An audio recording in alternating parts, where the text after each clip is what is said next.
Hi again. In The Real Jesus by F. Bruce, Chapter 8, Jesus in Jerusalem. He made several visits to Jerusalem.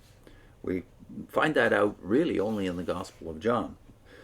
And here Bruce talks about those various visits. Throughout the main phase of his Galilean ministry, Jesus appears not to have visited Jerusalem. The Gospel of John represents him as being a frequent visitor to Jerusalem, but makes it plain that the feeding of the multitude east of the Lake of Galilee took place at the Passover season, and Jesus was certainly not in Jerusalem on that occasion. There were 3 outstanding festivals in the Jewish year when large numbers of people, not only from Palestine, but also from the lands of the dispersion, made a religious pilgrimage to Jerusalem to take part in the special services held in the temple on those occasions.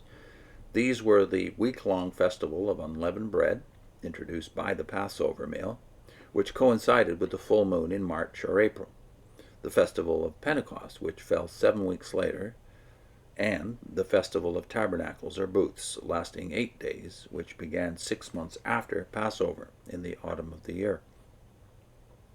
These festivals were originally associated with the agricultural year, but had come in addition to commemorate events in the early history of Israel.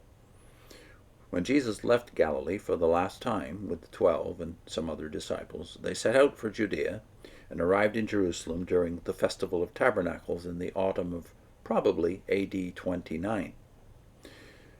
For the next 6 months they remained in Judea or Perea across the Jordan, visiting Jerusalem occasionally, as for the Festival of Dedication in December.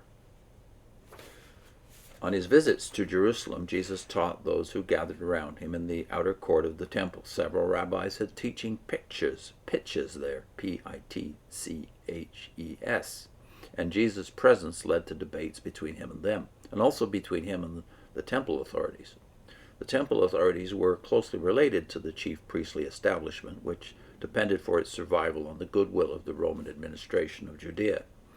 They were naturally nervous at the activity of an unconventional teacher who seemed to be gathering a large and enthusiastic body of followers.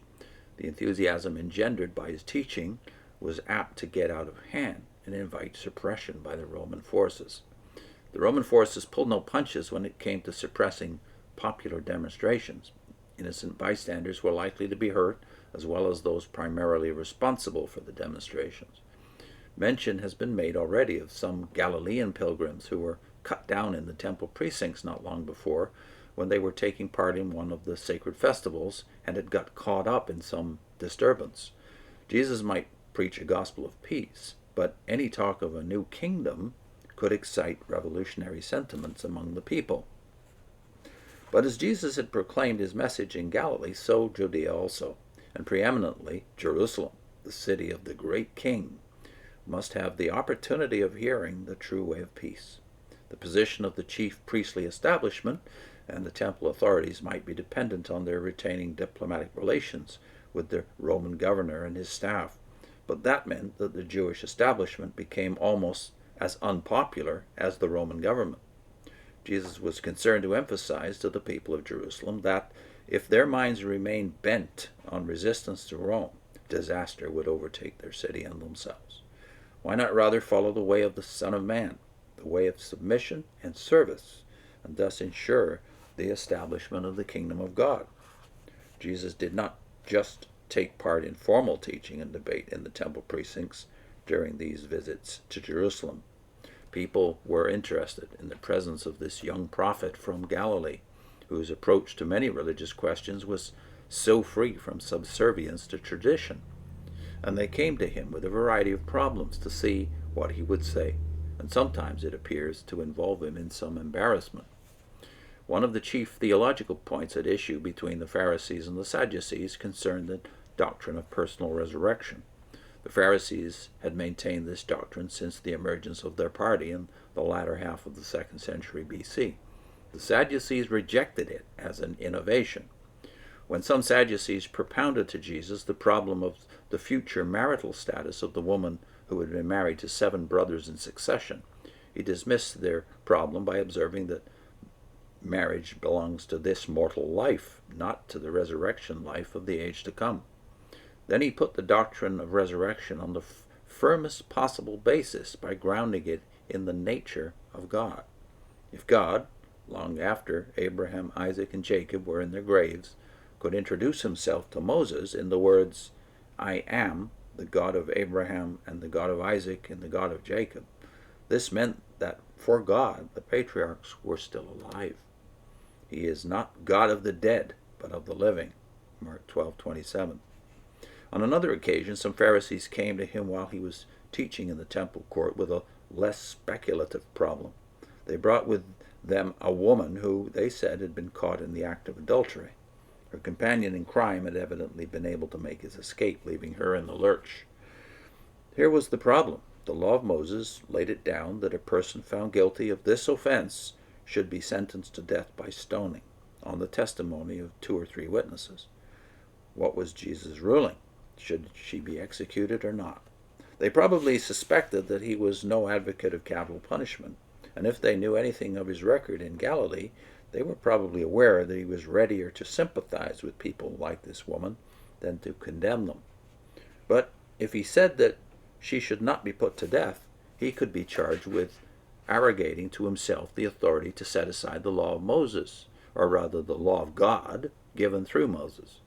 On the other hand, if he wished to avoid the appearance of countermanding Moses and said that she should be put to death, he would impale himself on the other horn of the dilemma.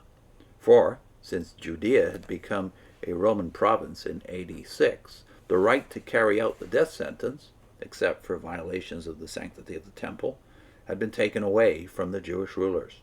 It was a right which the Roman governor reserved for himself. If Jesus defied the authority of Moses, he would discredit himself as a religious teacher. If he could be charged with challenging the privilege of the Roman governor, the immediate consequences for him would be drastic indeed. What would he say?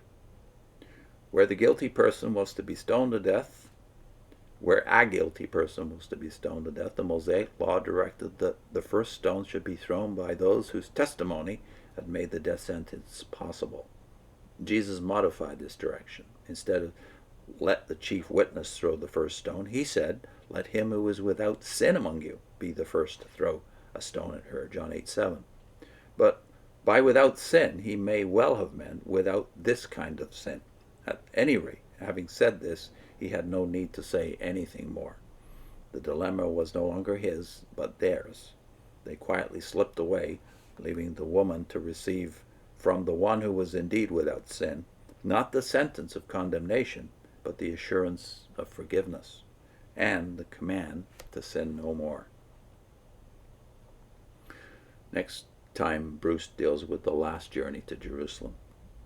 I'll put in a link to what the Watchtower has done with the doctrine of superior authorities, specifically Romans 13 and other passages where we're talking about the necessity of our submitting ourselves to the superior authorities. The Watchtower flip-flops on this text over the years. See you next time.